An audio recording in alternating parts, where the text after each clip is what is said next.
Rebonjour sur Chamrou, littérature musicale, enfin après, qu'importe l'appellation, l'essentiel c'est d'aller du côté des quatuors de Beethoven, présentés par Marliave, donc 1873-1914. Donc là, on entre directement dans le texte libre de droit. Joseph de Marliave, donc ici dans cette édition, on passe à la page 1, hein, évidemment, puisque les autres pages c'était l'introduction. Hein. Donc on passe à la page 1. Donc les quatuors de Beethoven, et évidemment on pourrait croire que je m'écoute en train de parler, mais non, il ne s'agit pas de cela. J'écoute la musique de Beethoven, évidemment. Puisque là on va parler des premiers quatuors opus 18 numéro 1 à 6, et là je suis en train d'écouter en l'occurrence, je vais me l'offrir. Est-ce que j'arrive à l'écouter en même temps sur YouTube évidemment. Est-ce que ça va marcher? Ça s'appelle donc quatuor numéro 2 en sol majeur opus 18. Donc ici par le quatuor Eben, si j'ai bien compris. Est-ce que non? Ah non, c'est un autre quatuor. Je suis passé à un quatuor qui s'appelle attends, je vais essayer de voir, Zimanowski. Voilà, c'est un autre quatuor. Bah oui, puisqu'en fait je tape sur YouTube, je mets le titre que j'ai envie d'avoir, et là donc un quatuor numéro 2. Lorsque Beethoven, alors chapitre 1er, les premiers quatuors, opus 18, de numéro 1 à 6. Lorsque Beethoven quitta Bonn, BO2N, le 29 octobre 1792, se rendant à... Attends, je vais aller du côté de... voilà, pour me voir, pour savoir si ça enregistre, parce que ça serait bête de parler dans le vide, évidemment. Donc, lorsque Beethoven quitta Bonn, ou Bonn, Bonn en français, hein, le 29 octobre 1792, se rendant à Vienne, où il devait étudier sous la direction de Haydn, il reçut de son protecteur le comte Philippe de Waldstein, Waldstein, donc là c'est il y a une petite note, c'est Ernest Philippe comte de Waldstein-Wartenberg, seigneur de München-Gratz, parce qu'il y a un accent, donc Gratz. Donc, il reçut de son protecteur, le comte Philippe de Waldstein, qui avait obtenu pour lui de l'électeur Maximilien l'autorisation de faire ce voyage, la lettre suivante: Cher Beethoven, vous partez aujourd'hui pour Vienne et réalisez un souhait si longtemps caressé. Le génie de Mozart s'afflige encore et pleure la mort de son nourrisson.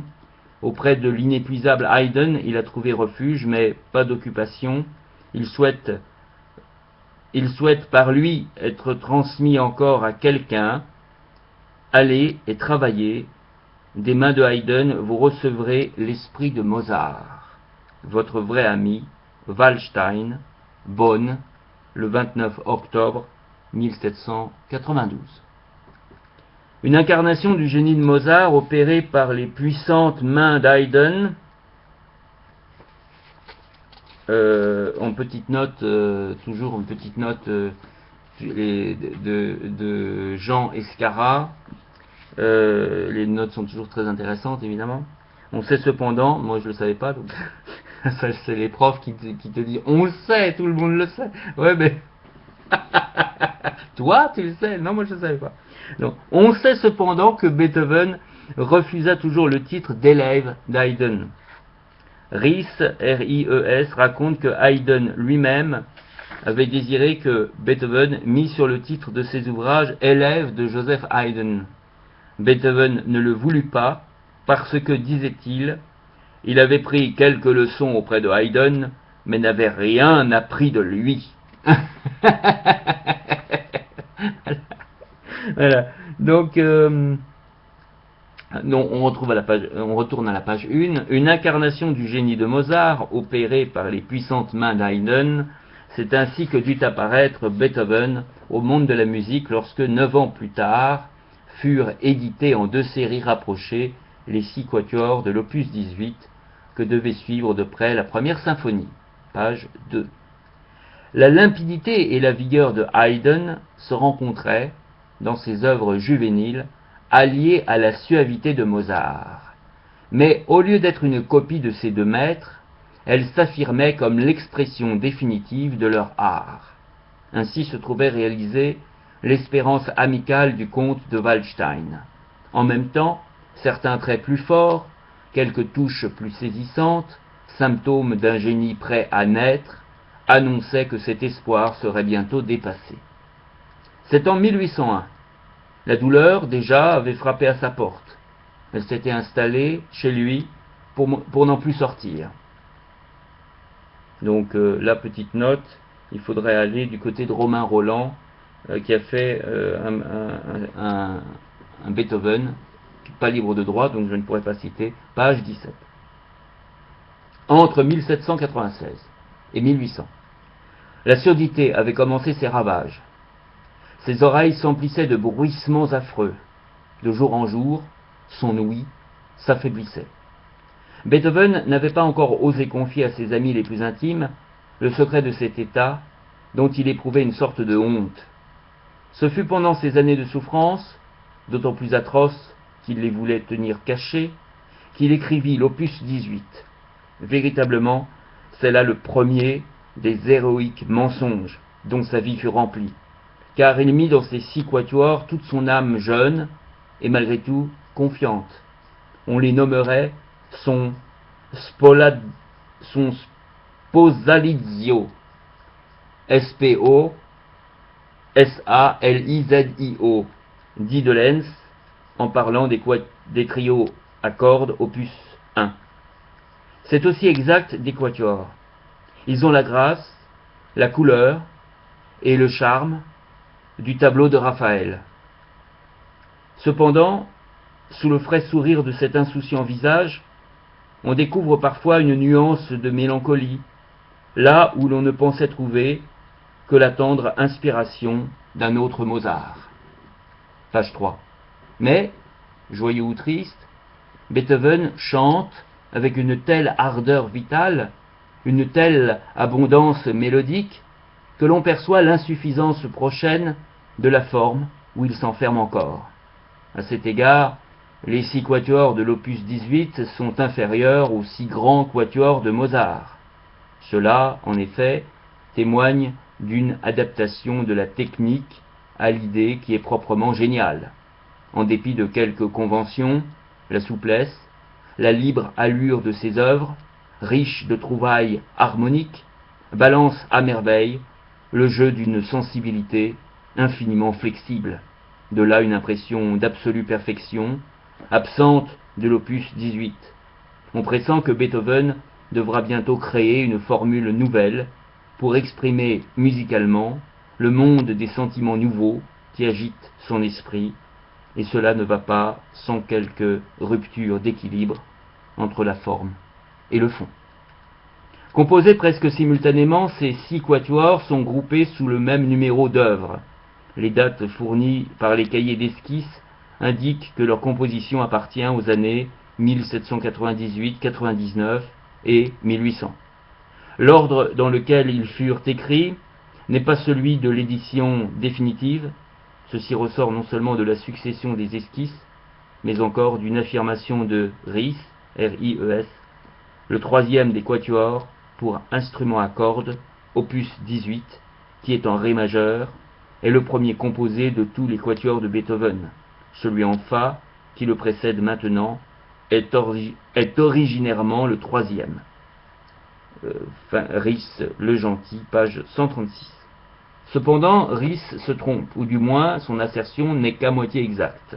Le quatuor en Fa n'est pas le 3e, mais le second par sa composition. Le 1er juin 1800, Beethoven écrivait à son ami Karl Amenda, A-M-E-N-D-A, ne laisse pas jouer plus longtemps ton quatuor. Je l'ai beaucoup modifié, car voilà seulement que je sais bien écrire des quatuors, comme tu le verras en les recevant. Correspondance de Beethoven, traduction de Chantavoine, page 19. Page 4. Or, Nohl, N-O-H-L, raconte dans ses Neue Zeitschriften für Musik, donc du 19 janvier 1872, qu'il eut la chance de découvrir en Russie, Amenda était pasteur en Courlande, l'exemplaire du quatuor dont il est fait mention dans cette lettre. Cette œuvre, qui n'est autre que le quatuor en fa, est datée du 25 juin 1799 et porte l'inscription Quartetto numéro 2. On trouve d'ailleurs dans un cahier d'esquisses de 1799, après plusieurs pages consacrées à des ébauches du quatuor en fa, deux projets abandonnés et précédés de l'indication Quartet 3. Il est donc certain qu'au moment où Beethoven composait le quatuor en fa, aucune note n'était encore écrite de celui qui devait suivre et auquel l'artiste donnait le numéro 3. Dans ces Beethoveniana, Nottebohm, N-O-T-E-B-O-H-M, indique l'ordre suivant pour la composition des œuvres de la période janvier-décembre 1799. Lied, L-I-E-D, le baiser, opus 128, première forme. Rondo en sol majeur pour piano, opus 51, numéro 2. Quatuor en ré majeur, opus 18, numéro 3. Variation pour piano sur la stezza, la stessissima. Quatuor en fa, opus 18, numéro 1. Variation à quatre mains en ré. Quatuor en sol, opus 18, numéro 2, à l'exception du deuxième mouvement remanié plus tard. Quatuor en la, opus 18, numéro 5. Deuxième, troisième et quatrième partie du septuor, opus 20, ce qui classe les quatuors dans l'ordre suivant 3, 1, 2, 5. Quoi qu'il en soit, l'œuvre parut en 1801 à Vienne, chez Molo, M-O-2-L-O, en deux livraisons, la première en juin, la deuxième en octobre. Chacune contenait 3 quatuors dans l'ordre actuel et avait pour titre 6 quatuors pour 2 violons, alto et violoncelle, composés et dédiés à Sa Majesté Monseigneur le Prince régnant de Lobkowitz, L-O-B-K-O-W-I-T-Z, etc., par Louis van Beethoven. Louis, ah oui, Louis, Ludwig. Louis, je me disais Louis. Oui, c'est Ludwig. Opus 18, première, deuxième livraison à Vienne, chez Molo et compagnie. Page 5. Voilà, avant de passer au quatuor numéro 1, opus numéro 1, évidemment, nous allons quitter, je pense, c'est des petites séances peut-être de 13 minutes, je sais pas, hein, enfin entre 10 minutes, voilà, aux alentours de 10 minutes. Comme ça, c'est plus facile à retrouver quand on veut vraiment, surtout quand on est une personne non-voyante, on veut retrouver un passage précis d'un livre, c'est pas évident. Donc il faut couper, c'est plus facile de couper comme ça. En version voilà, c'était pour la littérature musicale, donc Chamrou Télé, à bientôt pour d'autres aventures beethoveniennes. Oh là là, beethoveniennes, oh, j'arrive pas à dire. Alors pour Beethoven, voilà, Beethoven Télé, à bientôt. Ta -la -la -la -la -la -ta -ta -ta -ta.